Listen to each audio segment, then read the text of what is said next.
Hello viewers, hope you all are fine and having some great fun. In this video, you are going to learn how to divide numbers in Excel. So here are some values in column A which we will divide on the values appearing in column B. So to write formula, click where you want to divide the values and get the result, and then press equal. After pressing equal, click on the first value, or which we say nominator. Click on this and here you can see its address C4, and then press / button. It is used as divider, and then click the value on which you want to divide first value, and that is in column B.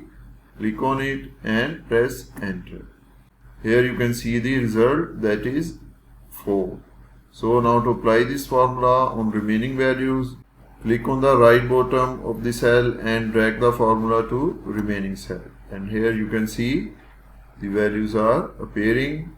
If you want to get exact value, click on here, you can see increase decimal places, increase it to 2 decimal, and here you can see the value is 2.33 and 7.71.